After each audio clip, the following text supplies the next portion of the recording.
The idea of parts of a game being bad on purpose or boring on purpose is a pretty popular defence for titles with some issues, but I don't think it's usually the intent of the developer, and I think often when it is, it doesn't actually work. So I want to talk about this a bit and why I think in many cases this is grasping at straws.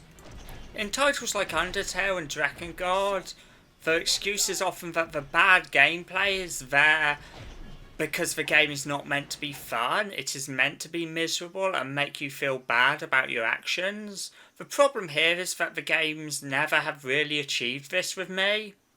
In the case of Undertale, the game is simply very grindy and boring if you play as a bad guy, but it's not emotionally intense. It's not really even disturbing or that uncomfortable. It simply turns into a fairly dull JRPG, which I guess if that's what you're intending to satirise, hey congrats, but it doesn't have the intended result. And if the intended result was to thoroughly punish the player, then the fact that the game's evil route also contains probably its best boss fights kind of goes against that. It's more like a gameplay route which is 80% shit and 20% gold. I feel like I already made my point with that Drakengard footage, but I want to just state that I simply don't think Taro is that good of a game designer. His combat tends to be fairly dull, as does a lot of his actual core gameplay. Like, this whole section here I just clipped is not really all that interesting.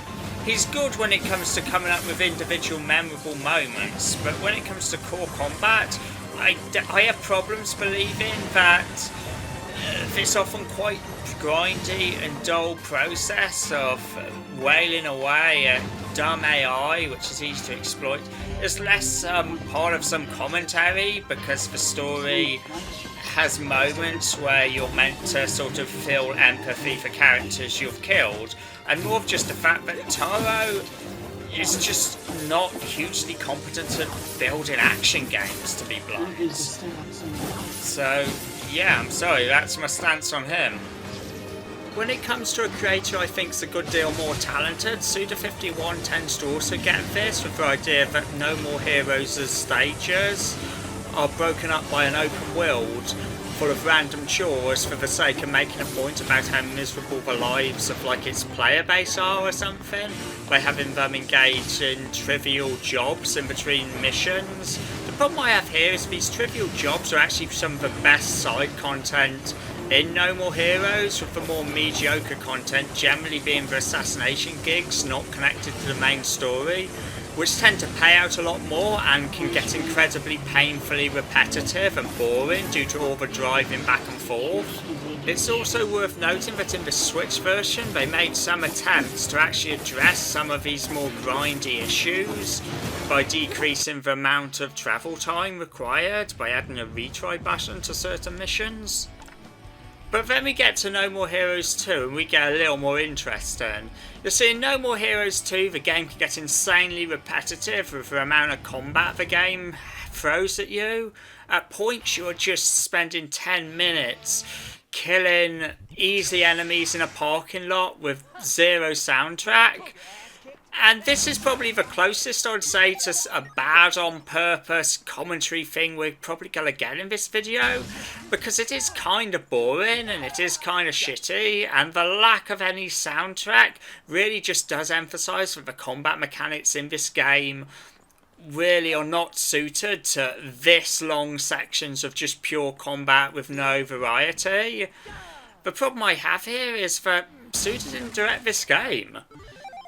So maybe the guy whose name I don't know, and I doubt you do, had some intended point, because in an interesting way this does fit a little better than some of the other examples, with the simple fact that over the course of the story Travis does find himself increasingly tired and sick of just killing people. But I don't know, it also feels like it could have just been an example of some fairly amateurish and poor games design. I mean, at least it's not like one where you're grinding the same through goons over and over again to earn enough cash to buy an upgrade to unlock the proper ending, which is, the real flaw, the real painful aspect of the game, not some goofy, fun novelty like filling cars at a gas station minigame. So finally we get to Kojima, and I think as people have grown to accept that there's no deep, hidden, massive, chunk of content cut for Metal Gear Solid 5, just a DLC we sadly never got, people have worked hard to reevaluate the ending of the game and argue that maybe it's not, just kind of repetitive and a bit boring and a bit dragged out, and that maybe stuff like this shitty Facebook Mafia Wars style minigame where you send troops to fight in conflicts is like some great fucking commentary on the nature of war or some shit. And I'm sorry, I just don't buy it. I just think it's, not everything can be perfect, and Metal Gear Solid 5 is pretty good, but it's definitely not perfect.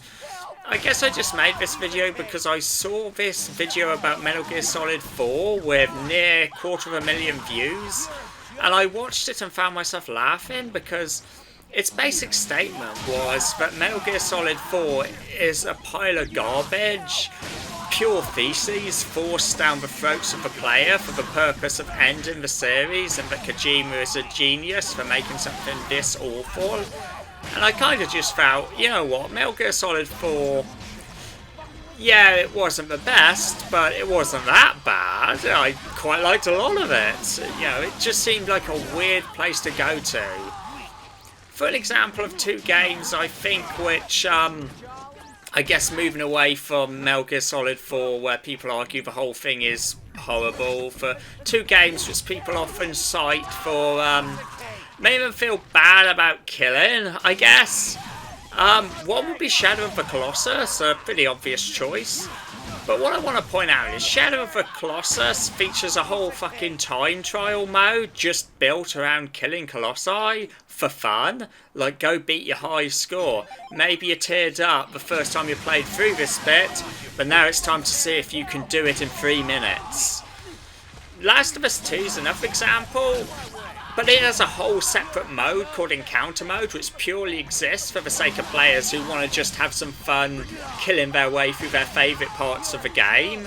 It's something I now think that every big story-based action game should have. Like, it's kind of ridiculous that Yakuza lets you replay any cutscene, but all those cool, action beats I would actually want to replay over and over again, are locked away behind playing extra playthroughs or finding a perfect place to save and remembering that save point. Really, I just think it shows that these two games had a lot of confidence in their core gameplay, which, something like Drakengard probably doesn't. And I think Drakengard, the team knew. Quotes from the developers definitely show that they were aware they were making something which was kind of a bit outside of their skill set. And it's great that, it's got its niche fan base. I'm not one of them, I like the first Nier, but it's almost a bit insulting to suggest that people are making stuff shitty just to deliver a message that, I don't know, maybe killing people isn't the best thing to do with your time. In real life, I mean. In video games it's actually pretty awesome. It's definitely a lot of fun. Oh, go on. This was just a bit of a bad idea for this stage, really. It's still kind of enjoyable.